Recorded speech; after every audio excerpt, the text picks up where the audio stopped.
Hello dear student, स्वागत है आप सभी का फिर से एक बार आपके अपने YouTube चैनल में। गाइस उम्मीद करते हैं आप सभी अच्छे होंगे। तो यहाँ पे हमारे पास फेज 2 का फिजिक्स का पेपर है। फर्स्ट शिफ्ट का ऑलरेडी डिस्कस हो चुका है। आप देखना चाहो तो इस वीडियो के डिस्क्रिप्शन उसका लिंक मिल जाएगा, यू कैन वॉच गाइस। ठीक है, तो मेरे पास सेकंड शिफ्ट का है तो इसको भी अपन सॉल्व करते हैं। ठीक है, आप बहुत कुछ सीखोगे गाइस। ठीक है, तो क्वेश्चन जो आपको स्क्रीन पे भी देखने वाले हैं, यू कैन सी गाइस। ठीक है, पहला क्वेश्चन है what is the dimension formula of, यहाँ पे दे रखा है 1 divided by epsilon not mu naught. आपको पता है ये क्या होता है, एक्चुअल में ये c होता है, स्पीड ऑफ लाइट, है ना। अगर इसके स्क्वायर कर दोगे तो ये पूरा हट जाएगा। ठीक है, तो मेरे से क्या पूछा हुआ है, 1 डिवाइडेड एप्सिलॉन म्यू नॉट का क्या पूछा है, डायमेंशन पूछा है। तो हो गया ना यार। ठीक है, सिंपल सा क्वेश्चन है। 1 डिवाइडेड एप्सिलॉन म्यू नॉट का डायमेंशन किसके इक्वल हो जाएगा, c के, c स्क्वायर के इक्वल। और c क्या है आपका स्पीड, c का डायमेंशन क्या होता है, t की पावर माइनस, और इसका स्क्वायर कर दोगे तो क्या आएगा, l स्क्वायर t की पावर माइनस। इससे सिंपल क्वेश्चन क्या ही हो सकता है यार। ठीक है, चलिए आगे बढ़े। नेक्स्ट क्वेश्चन जो है आपका गाइस रे ऑप्टिक्स में प्रिज्म से है। क्वेश्चन क्या है, equilateral prism is made of material of refractive index आपको दे रखा है कितना, μ √2। क्लियर है, find angle of incident for minimum deviation of the light रे। मतलब मुझे क्या चाहिए, आपका एंगल ऑफ इंसिडेंट चाहिए लाइट रे के लिए। और यहाँ पे इक्विलेटरल ट्रायंगल है, इक्विलेटरल प्रिज्म बोल सकते हैं। यहाँ पे दे रखा है इक्विलेटरल प्रिज्म का मतलब है हर एक एंगल कितने का होगा, 60 डिग्री का होगा। कितने का होगा गाइस, 60 डिग्री का होगा। ठीक है, एंगल ऑफ प्रिज्म मेरे को मिल गया, रिफ्रैक्टिव इंडेक्स दे रखा है, मुझे एंगल ऑफ इंसिडेंट चाहिए। ठीक है, तो मैं क्या करता, आपको एक फार्मूला पढ़ाया जाता है, रिफ्रैक्टिव इंडेक्स ऑफ प्रिज्म कितना होता है, μ sin delta plus a divided by 2 और डिवाइडेड बाय कितना होता है sin a बाय 2। क्लियर है, म्यू की वैल्यू यहाँ पे कितनी दे रखी है आपको, √2 दे रखा है गाइस। ठीक है, यहाँ पे कितना हो जाएगा sin डेल्टा, और यहाँ पे a की वैल्यू 60 डिवाइडेड बाय 2, और यहाँ पे देखो sin 60 बाय 2 करोगे तो यहाँ पे कितना आएगा, sin 30 आ जाएगा। क्लियर है, 60 बाय 2 करोगे तो 30 बचेगा ना।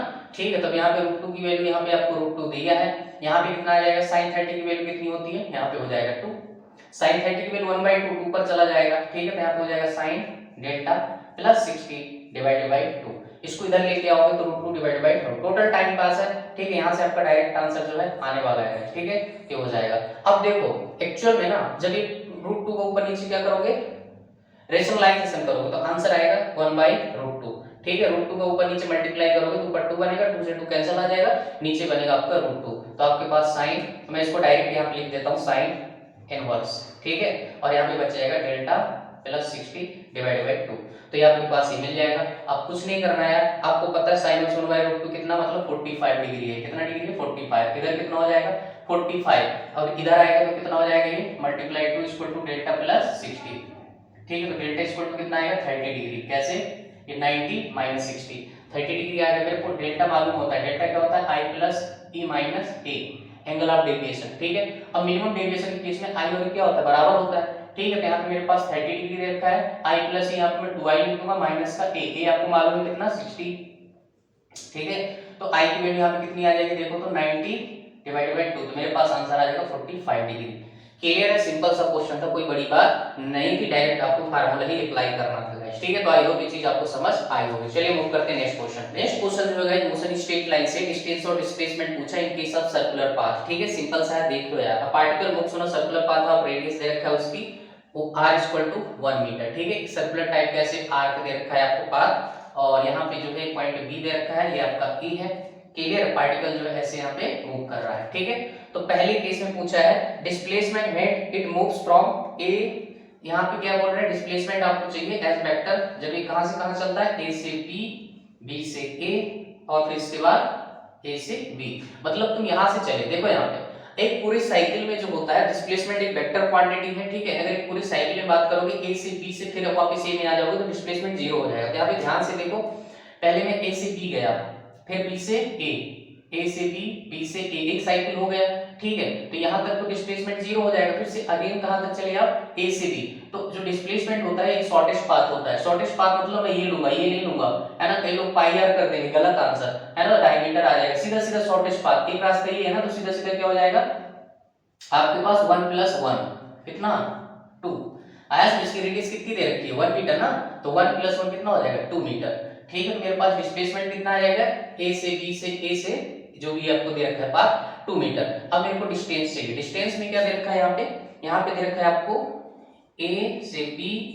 ठीक है, फिर ए, फिर आपका बी, अगेन ए। ठीक है, तो आपको एक पाथ और बढ़ा दिया है, कहां से, ए से बी गया। ठीक है, फिर बी से, तो पूरी एक साइकिल हो गई। तो इसका मतलब यहाँ पे कितना हो गया, 2 पाई आर। अगेन फिर ए से बी, बी से ए, तो फिर एक पाथ फिर से आपका पूरा एक सर्कल हो गया, ठीक है। तो 2 पाई आर, तो आंसर कितना आ जाएगा 4 पाई आर। आर की वैल्यू 1 दे रखी है तो आंसर कितना हो जाएगा 4 पाई। क्लियर है गाइस? तो आई होप ये चीज आपको अच्छे समझ आई होगी।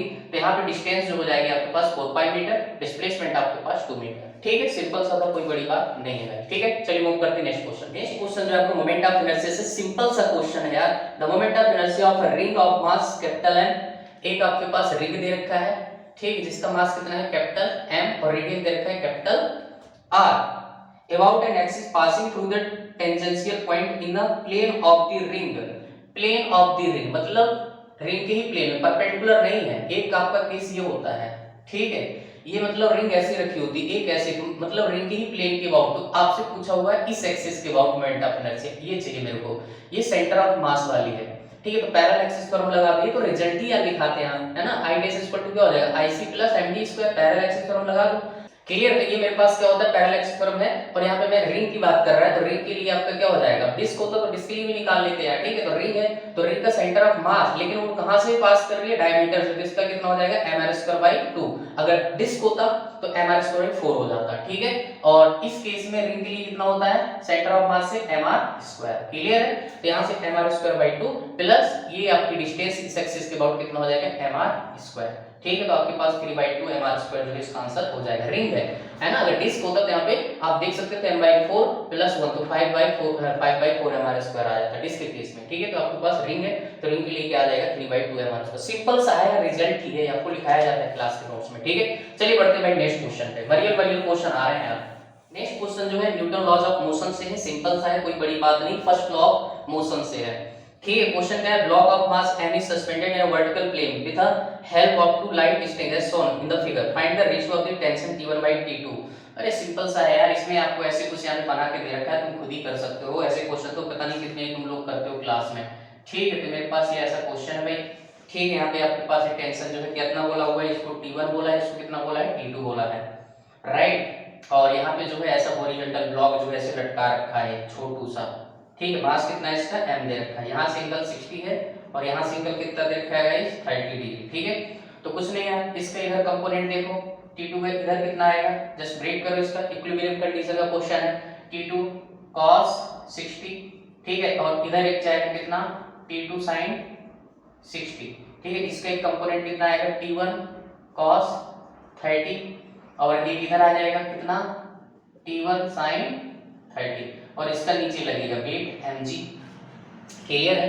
तो बैलेंस कर लो यार सीधा सीधा, है ना। ये दोनों आपस में क्या हो जाएगा, बैलेंस करेंगे तो T1 cos 30 की वैल्यू कितनी होती है, √3/2, और इधर कितना हो जाएगा T2, ये आपका T1, और इधर आ जाएगा 1/2, 2 ने 2 को बल्ले बल्ले कर दिया, तो T1 मल्टीप्लाई √3 इक्वल टू कितना आ जाएगा T2 आ जाएगा। आया है कि नहीं? तो सीधा निकल आया ना, कुछ करने की जरूरत ही नहीं पड़ी। T1 divided by T2 equal to कितना आ जाएगा, ये इधर जाएगा तो 1 डिवाइडेड बाय √3 जो है आपका आंसर हो जाएगा। सिंपल है यार, कौन सी बड़ी बात है, ठीक है।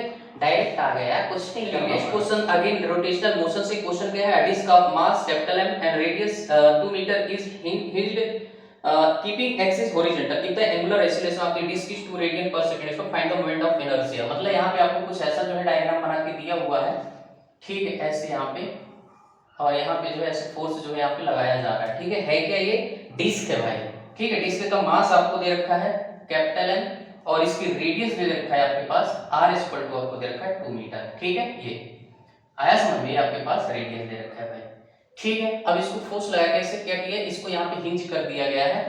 अब मेरे को क्या पूछ रहा है, इसका एक्सीलरेशन दे रखा है alpha, angular acceleration 2 radian per second square, ठीक है। मेरे से क्या पूछ रहा है, मोमेंट ऑफ इनर्शिया पूछा जा रहा है। तो सिंपल सा क्वेश्चन है यार, अगर जब भी ऐसा क्वेश्चन आता है तो इक्वल टू क्या होता है आपके पास I इनटू अल्फा, समझ रहे हैं कि नहीं। तब इक्वल टू I अल्फा, तो टॉ यहाँ पे कौन दे रहा है, फोर्स, ठीक है। नीचे की तरफ लगा रहा कितना न्यूटन, फोर्स की वैल्यू भी दे रखा है, देख लो आप 10 न्यूटन दे रखा है, ठीक है। तो एक ही फोर्स है इधर, ठीक है। अब आप इसके अबाउट देख रहे हो आप, इस सेंटर ऑफ मास के अबाउट, सेंटर ऑफ मास के अबाउट mg का टॉर्क 0 हो जाएगा, सिर्फ इसी का बचेगा, तो कितना हो जाएगा F मल्टीप्लाई कितनी डिस्टेंस पे टॉर्क, टॉर्क की डायरेक्शन देखो ना अंदर की तरफ, कितना r equal to I alpha की वैल्यू बेटा 2 दे रखा है आपको, ठीक है। यहाँ पे I मल्टीप्लाई 2 कर लो, अल्फा की वैल्यू जो है आपको दे रखा है एंगुलर एक्सीलरेशन की, r की वैल्यू 2 रखा है, r की वैल्यू 2 दे रखा है, और f की वैल्यू 10 दे रखा है, हो गया यार डिवाइडेड बाय 2 आंसर। अरे यार क्या है ये, kilogram metre square is the correct answer. मरियल क्वेश्चन है। ठीक है चलो आगे बढ़ते हैं भाई साहब। क्या है यार क्वेश्चन पूछ रहे हैं, मजाक कर रहे हैं भाई साहब। ठीक है चलो आगे क्वेश्चन आपका इलेक्ट्रोस्टैटिक से आया है। क्वेश्चन क्या है, the figure shows the plates of the parallel plate capacitor with a separation 10 centimetre and charge to a potential difference V। Find the potential difference between P and A। ठीक है तो यहाँ पे आपको कुछ ऐसा सेटअप बना के दे रखा है, आप देख सकते हो। ठीक है इन प्लेटों के बीच का जो सेपरेशन है दैट इज आपको 10 सेंटीमीटर दे रखा है। अंदर एक ट्रायंगल बना के दिया हुआ है भैया। ठीक है 3 है एक 4 है, तो आंसर आ गया पाइथागोरस थ्योरम लगा दो, पाइथागोरस बाबा की जय कर लो। 3 4 पे 5 आ जाएगा राइट हैंड ट्रायंगल में। ठीक है इसको इसने C बोला है, इसको इसने B बोला है, इसको उन्होंने A बोला है। ठीक है मेरे से क्या पूछ रहा है, find the potential difference between B and A। मतलब B और A का मुझे पोटेंशियल डिफरेंस चाहिए। ध्यान से देखो बेटा, अगर मैं पूरे प्लेट के बीच का पोटेंशियल, तो पूरे प्लेट के बीच का पोटेंशियल मान लो V है ना, तो V इक्वल टू आपको फार्मूला मालूम है, मैं आपको बता दूं V इक्वल टू होता है E इनटू D। आया समझ में? ठीक ये रिलेशन आपको मालूम होना चाहिए। तो प्लेट के बीच का टोटल पोटेंशियल डिस्टेंस कितना है 10 इनटू E। इसको साइड में रखो की जरूरत पड़ेगी क्योंकि जो आंसर आ रहा है V के टर्म्स में आ रहा है। ठीक है तो अगर मैं BC की बात करूं तो B और C जो है इक्वल पोटेंशियल होंगे क्योंकि एक ही लाइन पे लाइन कर रहे हैं। ठीक है तो B BC का पोटेंशियल बात करें तो 0 हो जाएगा। ठीक है तो मैं इसको ऐसे लिखता हूं B minus BC equal to 0। Next मैं देख रहा हूं CA, तो VC minus VA equal to कितना आ जाएगा 4E। अब यहाँ पे E की वैल्यू आपको यहाँ से मिल जाएगी, तो E इक्वल टू कितना है आपके पास देखो तो V डिवाइडेड बाय 10। क्लियर? इसको अपन बाद में पुट करेंगे, सबसे पहले आपको करना है क्या है, मुझे चाहिए VB माइनस VA। जो भी आप करना चाहो तो VA पोटेंशियल चाहिए। ठीक है तो मैं इन दोनों को क्या करता ऐड कर देता, तो VV minus VA equal to कितना आ जाएगा 4E। और यहाँ से 4E की वैल्यू यहाँ से मिल जाएगी आपको कितनी V बाई 10। तो आंसर देखो कितना आ जाएगा 2 बाई 5V। ठीक है तो VB माइनस VA जो है आपके पास जो पोटेंशियल मिलेगा that will equal to 2 by 5V। ठीक है तो आई होप ये चीज आपको अच्छे समझ आई होगी गाइस। ठीक है चलिए मूव करते हैं नेक्स्ट क्वेश्चन। नेक्स्ट क्वेश्चन जो है गाइस न्यूक्लियर से है। क्वेश्चन के binding energy per nucleon in 1s2 is x 1h2। तो 1h2 के कितने दो मॉलिक्यूल जब आपस में मिलेंगे तो क्या बनेगा 2He4। आया समझ में? हीलियम बनेगा।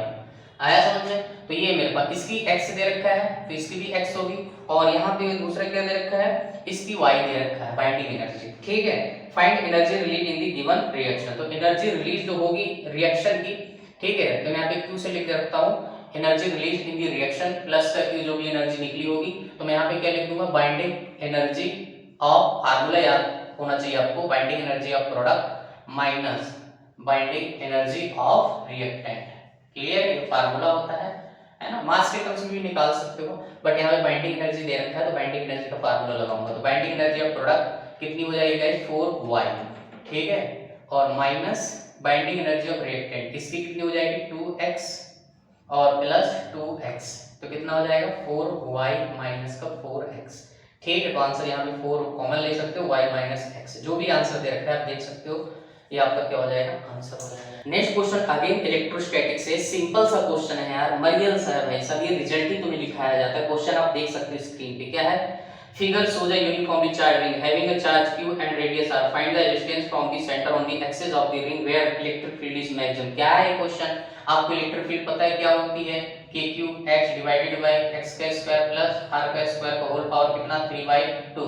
अब ये मैक्सिमम मिनिमम के लिए हम क्या करते थे, d divided by dx equal to क्या करते थे 0 करते थे, है ना। तो जहां पे इलेक्ट्रिक फील्ड मैक्सिमम मिनिमम तो उसके लिए 2 पॉइंट आपको मिलते थे, e मैक्सिमम कितना प्लस माइनस r/2 पे इसका ग्राफ भी प्लॉट कराया जाता भाई। ठीक है आपके नोट्स में मिल जाएगा क्वेश्चन, सीधा सीधा आंसर याद होता तो डायरेक्ट टिक करना था, कोई बड़ी बात नहीं, पता नहीं कितनी बार ये क्वेश्चन पूछा जा चुका है। ठीक है बहुत इंपॉर्टेंट है, याद रखना। ठीक है तो सीधा डायरेक्ट आंसर जो है प्लस माइनस r/2 तो जो देखा है आप टिक कर देना। ठीक है next question thermal property of material से है। मैं तो कॉलम्स में आया हूं, क्वेश्चन आप देख सकते हो, कुछ नहीं सिंपल सा है। यहाँ पे सबका जो है यूनिट पूछा हुआ है, हीट कैपेसिटी का, स्पेसिफिक हीट कैपेसिटी का, लेटेंट हीट का, थर्मल कंडक्टिविटी का, मरियल सा क्वेश्चन है यार, क्या है ये तुम खुद कर लेना, हम टाइम पास नहीं करेंगे भाई। ठीक है चलिए आगे बढ़ते हैं भाई साहब। ठीक चलिए नेक्स्ट क्वेश्चन बढ़िया प्यारा सा है, डायमेंशन से पूछा है। डायमेंशन यहाँ पे 2 क्वेश्चन आए, एक ऑलरेडी हमने फर्स्ट क्वेश्चन किया है, दूसरा क्वेश्चन थोड़ा सा अच्छा है, इसको देख लेते हैं। ठीक है क्वेश्चन क्या है, in a system of measurement electric charge q permeability mu naught and electric current I are considered as a fundamental quantity. The dimension of linear momentum in this system is। ठीक है आपको 4 option दे रखे हैं, देखो मुझे क्या चाहिए linear momentum का डायमेंशन किसके टर्म्स में चाहिए, क्यू म्यू नॉट और आई के टर्म्स में चाहिए, ठीक है। इनको उन्होंने फंडामेंटल क्वांटिटी बोला है। अब देखो एक तरीका ये है, लॉन्ग मेथड ये है कि सारे ऑप्शन को चेक करो, क्यू का डायमेंशन रखो, म्यू नॉट का रखो, आई का रखो, ठीक है, और फिर मोमेंटम का जो डायमेंशन होता है आपके पास कितना होता है, ml t की पावर -1, है ना। तो आपको कोई ना कोई ऑप्शन ही मिलने वाला है, ठीक है। तो ये थोड़ा सा मुझे लगता है टाइम टेकिंग हो जाएगा, तो इससे बेटर है कि तुम दूसरे तरीके से जाओ। हम क्या करते हैं, हम यहाँ पे फिजिकल क्वांटिटी का जो है रिलेशन बना लेते हैं किसके साथ, जो आपको दे रखा है। तो मैं ऐसा बोलता हूँ कि जो P है वो डिपेंड करता है Q दे रखा है पहला Q, उसके बाद Q की पावर समथिंग x मान लो, और दूसरा म्यू नॉट की उसका y पावर, और यहाँ पे I की पावर z मान लो, ठीक है। अगर रिलेशन से करोगे तो जल्दी आंसर आ जाएगा भाई, ठीक है। चेक करने से बेटर है डायरेक्ट आंसर आपका x y z की वैल्यू निकालना है। मोमेंटम का डायमेंशन कितना होता है, ml t की पावर -1, q का कितना होता है, यहाँ पे देखो a की पावर x t की पावर x हो जाएगा, ठीक है। q का डायमेंशन यही होता है ना 80, आया समझ, x है तो इसमें आपका आ जाएगा, ठीक है। तो मेरे पास q का डायमेंशन होगा, म्यू नॉट का मुझे निकालना पड़ेगा बेटा, ठीक है। म्यू नॉट का भी निकालेंगे यहाँ पर, i कितना हो जाएगा a, ठीक है, तो यहाँ पे z हो जाएगा। म्यू नॉट का डायमेंशन हम निकाल लेते हैं, कैसे निकालेंगे देखते हैं, मैं साइड में कर देता हूँ, है ना। बहुत सारे तरीके आप कैसे भी निकाल सकते हो, तो मैं यहाँ से निकालूंगा एम्पियर्स लॉ से, है ना। एम्पियर्स लॉ क्या होता है, b dot dl equal to mu naught i, clear है। यहाँ से मुझे म्यू नॉट का चाहिए, यहाँ पे सीधा सीधे सब हटाओ, है ना। आपको तो सिर्फ फिजिकल क्वांटिटी चाहिए, तो b मैग्नेटिक फील्ड, समझ रहे हैं ना, इनटू dl बोले तो लेंथ है, यहाँ पे सीधा l लिखूंगा, ठीक है, कैपिटल L, और नीचे आपका एम्पियर I, और यहाँ पे आपका म्यू नॉट। अब यहाँ पे b का डायमेंशन कैसे मिलेगा, b f इक्वल टू क्या होता है, b i l, क्लियर। तो b का डायमेंशन कितना आ जाएगा, फोर्स का होता है ml t की पावर -2 डिवाइडेड बाय i और l, l ने l को मार दिया भाई, ठीक है। तो m t की पावर -2 और नीचे क्या बचेगा आपका a, ठीक है। इसको उठा के आप कहाँ पे रख दो, यहाँ पे रख दो भाई साहब, ठीक है, b की जगह। तो आपके पास जो है यहाँ पे क्या बन जाएगा, देखो तो म्यू नॉट इक्वल टू आपके पास आ जाएगा कितना, m t की पावर -2, नीचे a है तो a का स्क्वायर, ऊपर आपके पास l है, तो ये आपके पास डायमेंशन म्यू नॉट का निकला है, उठा के यहाँ पे रख दोगे भाई, ठीक है। तो यहाँ पे कितना बन जाएगा, ml t की पावर -1, क्लियर है, और यहाँ पे a x प्लस z बन जाएगा, एक मेरे पास a यहाँ पे है, यहाँ पे है, ठीक है, और यहाँ पे t की पावर x, और यहाँ पे म्यू नॉट की वैल्यू यहाँ पे क्या हो जाएगी, m t की पावर -2 l a की पावर -2 की होल पावर कितनी y, ठीक है। अब यहाँ पे सेम टर्म देख लो, a यहाँ पे a मिल जाएगा, a की power x plus z minus का 2y, क्लियर है। ये पावर जो है सेम बेस वाले ऐड हो जाएंगी। मास आपका सिंगल है m की पावर y, t आपको यहाँ पे भी दिख रहा है, यहाँ पे भी दिख रहा है, तो t की पावर क्या हो जाएगा, x माइनस 2y, क्लियर है। और कुछ बचा, l बचा, तो l की पावर कितनी हो जाएगी y, ठीक है। तो m की पावर 1, l की पावर 1, t की पावर -1, कंपेयर कर लो भाई। तो m और m की पावर यहाँ पे y है, l की पावर y है, तो यहाँ पे y की जो वैल्यू आ जाएगी दैट इज 1, ठीक है। तो y की वैल्यू आपके पास डायरेक्ट आ गई, यहाँ पे t की पावर -1 है, और यहाँ पे t की power x -2y equal to minus का 1, y की वैल्यू आपको मालूम है 1, तो x -2 इक्वल टू -1, क्लियर है। तो x की वैल्यू कितनी आ जाएगी यहाँ पे, प्लस की 1, -2 इधर है, उधर जाएगा तो प्लस का 2 हो जाएगा, तो -1 प्लस 2 आपके पास ये आ जाएगा। तो x की भी वैल्यू 1 आ गई, y की वैल्यू 1 आ गई, है ना। अब यहाँ पे क्या हो जाएगा, a तो आपके पास 0 हो जाएगा, क्योंकि यहाँ पे a है ही नहीं है, तो x plus z minus 2y equal to 0, x और y की वैल्यू आपको मालूम है, तो 1 plus z minus 2 multiply 1 equal to 0, तो z माइनस 1 इक्वल टू 0, तो z भी क्या आ गया, 1 आ गया भाई साहब। मतलब तीनों के तीनों आपके पास 1 आ गए भाई। देखने में कॉम्प्लिकेटेड लग रहा है, मैंने समझाया इसलिए टाइम टेकिंग है, ठीक है। अदरवाइज कुछ बड़ा क्वेश्चन नहीं था बेटा, थोड़ा ठीक ठाक लेवल का था, ठीक है। तो आपकी जो है प्रैक्टिस होनी चाहिए डायमेंशन में, है ना, और कोई बड़ी बात नहीं है, ठीक है। तो यहाँ पे मेरे पास जो है सीधा सीधा आएगा, तो मैं पुट कर दूंगा, तो मेरे पास जो p का डायमेंशन आ जाएगा किसके टर्म्स में, q म्यू नॉट i के टर्म्स में, that is q mu naught i, सीधा सीधा देख लीजिए जो भी ऑप्शन होगा, ठीक है। सिंपल सा है, कोई बड़ी बात नहीं है, ठीक है। चलिए आगे बढ़ते हैं। नेक्स्ट क्वेश्चन जो है आपका थर्मोडायनेमिक्स क्वेश्चन क्या है, which one of the following items are true when an ideal gas undergo adiabatic process, ठीक है। तो अब यहाँ पे आपको क्या दे रखे हैं, कुछ ऑप्शन दे रखे हैं, उसमें पूछा है कौन कौन से ऑप्शन जो है सही हो सकते हैं in case of adiabatic process. तो एडियाबैटिक प्रोसेस में सबसे पहली बात तो delta Q equal to 0, exchange of heat क्या होता है, समझ रहे हैं, यहाँ पे 0 हो जाएगा, ठीक है, ओके। अब इसके बाद पहला option delta U equal to 0, तो फर्स्ट लॉ ऑफ थर्मोडायनेमिक्स क्या होता है, delta Q equal to delta U plus delta W. अब ये वाला टर्म तो जीरो हो जाएगा, तो delta U equal to minus का डेल्टा डब्ल्यू लिख सकता हूं। तो ये भी बात सही है, एक पहली बात तो ये सही है, दूसरी बात ये सही है, ठीक है। अब यहाँ पे वर्क डन की बात करें, तीसरी बात ये भी सही हो सकती है कि जो एडियाबैटिक केस में जो वर्क डन होता है यहाँ पे दे रखा है भाई, ठीक है, W directly proportional to mod T2 minus T1, मतलब डायरेक्टली प्रोपोर्शनल करके दे रखा है। हाँ, तो यहाँ पे वर्क डन भी आपका यही होता है ना। अगर आप देखोगे वर्क डन निकालोगे एडियाबैटिक प्रोसेस में तो NR T1 माइनस T2 करके यहाँ पे 1 माइनस गामा समथिंग आता है और यहाँ पे P2 माइनस T1 समथिंग है ना। तो आपके पास यहाँ पे डायरेक्टली प्रोपोर्शनल बताया, यहाँ पे माइनस कॉमन ले सकते हो तो अपने मॉडल लगा के यहाँ पे दिया हुआ है, ठीक है, डायरेक्टली प्रोपोर्शनल करके। तो आपके पास जो है ये तो सही होगा, यहाँ पे दे रखा है, एक ऑप्शन नहीं है, ये ऑप्शन नहीं, कंडीशन एडियाबैटिक की। तो पहला आपका क्या हो जाएगा, W equal to minus delta, बिल्कुल सही बात है। दूसरा आपके पास वर्क डन दे रखा है फिफ्थ में, तो ये दे रखा है, ये भी सही है। तो पहला तो है आपके पास क्या हो जाएगा, delta Q equal to 0, that is the condition for adiabatic process. दूसरा आपके पास ये मिल जाएगा, तीसरा आपके पास वर्क डन ये होता है, ठीक है। तो और पीवी की बात गामा इक्वल टू कांस्टेंट होता है, बट यहाँ पे पीवी इक्वल टू कांस्टेंट दे रखा है, वीटी इक्वल टू कांस्टेंट दे रखा है, तो ये ऑप्शन नहीं होंगे। और तो ऑप्शन मेरे ख्याल से सेकंड और फिफ्थ जाना चाहिए, है ना, जो कि यहाँ पे कहीं पे मेंशन नहीं है। तो मुझे लग रहा है ऑप्शन फर्स्ट में जो है इसने गड़बड़ किया है, यहाँ पे इनको डेल्टा Q इक्वल टू 0 देना चाहिए in place of delta U equal to 0। Clear है? तो क्वेश्चन थोड़ा सा वो है क्लियर, आपको ऑप्शन जो है देख लीजिए, बाकी आपका कांसेप्ट क्लियर होना चाहिए, दैट्स ऑल गाइस, ठीक है। चलिए आगे बढ़ते हैं next question. Next question you can see the area of solenoid is A, length is L, magnetic field inside is D naught, the relative permeability of the medium is 2, the energy store due to the magnetic field is, ठीक है। मेरे से क्या पूछ रहा है, energy store पूछ रहा है, तो सिंपल सा क्वेश्चन है, कोई बड़ी बात नहीं है यार, ठीक है, क्लियर है। तो energy density in magnetic field कितनी होती है, इसका फार्मूला जो आपको याद होना चाहिए, v² divided by 2 mu naught. अब ub क्या होता है, energy per unit volume, energy density जो होता है एनर्जी पर यूनिट वॉल्यूम। तो मेरे से एनर्जी की बात कर रहा है, तो यहाँ पे मैं फार्मूला जल्दी से फटाफट बना दूंगा, u equal to v² divided by 2 mu naught. अब म्यू नॉट जो है आपका फ्री स्पेस में परमिटिविटी है, लेकिन मेरे को रिलेटिव दे रखा है, तो मुझे यहाँ पे वैल्यू पुट करनी पड़ेगी। यहाँ पे वॉल्यूम और वॉल्यूम क्या होता है, एरिया इनटू लेंथ, ठीक है। तो एनर्जी आपके पास मिल जाएगी, यहाँ पे v नॉट दे रखा है 2, और यहाँ पे आपके पास म्यू r होगा, तो म्यू r की value 2 into mu naught, clear, multiply a into l। तो मेरे पास आंसर आ जाएगा v नॉट का square a l divided by 2 two जब 4 म्यू नॉट, ठीक है। तो मेरे पास ये एनर्जी हो जाएगी इन केस ऑफ मैग्नेटिक फील्ड, ठीक है। तो आई होप ये चीज आपको अच्छे समझ आई होगी, सिंपल सा क्वेश्चन है, कोई बड़ी बात नहीं। क्वेश्चन मॉडर्न फिजिक्स में एटॉमिक स्ट्रक्चर से क्वेश्चन क्या है, the radius of first 4 orbit of lithium double plus is a node by x, where a node the radius of the first 4 orbit of hydrogen, find x।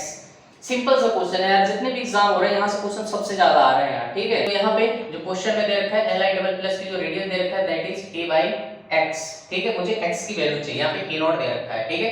तो radius का जो formula होता है that is r equal to r naught n square divided by z, clear. तो यहाँ पे r equal to r naught की जगह मैं a नॉट लिख दूंगा, क्योंकि उसने a नॉट दे रखा है, एंड n की वैल्यू फर्स्ट ऑर्बिट की बात करें तो 1 स्क्वायर, लिथियम के लिए z की वैल्यू कितनी होती है 3, तो r equal to a naught by 3, तो x की वैल्यू कितनी हो जाएगी 3। NAT टाइप में आया था भाई साहब, मरियल सा क्वेश्चन है, कोई बड़ी बात थोड़ी है, ठीक है, बहुत ज्यादा इंपॉर्टेंट है, याद रखना, सारे पेपर में लगभग सबसे ज्यादा क्वेश्चन यहीं से पूछे जा रहे हैं, ठीक है। चलिए आगे बढ़ते हैं। और रेडियस क्वेश्चन अगेन NLM से क्वेश्चन क्या है, the length of the string is 104 metre नहीं गाइस, यहाँ पे 1.4 मीटर है, ठीक है। When the tension in it is 5 newton दे रखा है, मतलब यहाँ पे स्टार्टिंग में देख लो एक स्ट्रिंग रही होगी जिसकी ओरिजिनल लेंथ सपोज कर लो L रही होगी, ठीक है, मेरे पास स्ट्रिंग है। इसके बाद मैंने क्या किया, इस पे टेंशन लगाना शुरू किया, तो इसकी लेंथ जो है आया समझ में, जब इस पे टेंशन लगाया आपने, कितना लगाया T इक्वल टू आपने T1 मान लो 5 न्यूटन, ठीक है। तो इसकी लेंथ कुछ चेंज हो गई भाई, ठीक है। अगेन क्वेश्चन क्या बोल रहा है, the length becomes 1.56 metre when the tension in it is 7 newton, ठीक है। तो पहला केस, इसके बाद दूसरा केस ये बोल रहा है कि हमने अब इसको टेंशन को और बढ़ा दिया, ठीक है। तो अब यहाँ पे टेंशन की वैल्यू और बढ़ा दिया आपने, तो T2 की वैल्यू कितनी यहाँ पे दे रखा है आपको 7 न्यूटन, क्लियर। अब इसकी लेंथ कितनी हो जाती है 1.56 मीटर हो जाती है। तो आपसे पूछ रहा है, ठीक है, तो the natural length of the string is, तो नेचुरल लेंथ हमने कितनी मानी हुई है L मानी हुई है गाइस, ठीक है। तो यहाँ पे मैं जस्ट बुक्स लॉ लगा लूंगा, F की डायरेक्टली प्रोपोर्शनल टू यहाँ पे डेल्टा x से डेल्टा L जो भी लिखना चाहो, तो जब कांस्टेंट हटाओगे तो माइनस वगैरह सब छोड़ो, यहाँ पे हो जाएगा k, ठीक है, डेल्टा x। क्लियर। अब मेरे को यहाँ पे फोर्स की जगह टेंशन लेना है, तो टेंशन हो जाएगा T1 और यहाँ पे 5 न्यूटन आपको T1 की वैल्यू दे रखा है, K तो आपका कांस्टेंट रहेगा, यहाँ पे क्या लिखोगे 1.4 माइनस L जो भी आपने ले रखा है। इसके बाद T2 की वैल्यू आपको 7 न्यूटन दे रखा है, तो यहाँ पे 7 रखोगे इक्वल टू K और यहाँ पे क्या हो जाएगा 1.56 माइनस का L। ठीक है, इक्वेशन नंबर 1 इक्वेशन नंबर 2 दोनों को भाग लगा दो। ठीक है, आपके पास यहाँ पे L निकल के आएगा, that would be equal to 1 metre guys. ठीक है, जस्ट कुछ नहीं करना, दोनों को भाग लगा के क्रॉस मल्टीप्लाई करोगे, सॉल्व करोगे, you will get your answer. ये भी एनईडी टाइप में आया हुआ क्वेश्चन है गाइस, सिंपल सा था, कोई बड़ी बात नहीं है। ओके गाइस, तो ये खास कर डिस्कशन, आई होप चीजें आपको अच्छे से क्लियर हुई होगी, कॉन्सेप्ट आपको समझ आए होंगे। तो चलिए मिलते हैं फिर आपको नेक्स्ट वीडियो, तब तक के लिए thank you, good luck to all. Video अच्छा लगे तो लाइक करो यार, चैनल को सब्सक्राइब जरूर कर लेना ताकि सारी वीडियोज आप तक पहुंच सके। ठीक है, ओके, बाय बाय।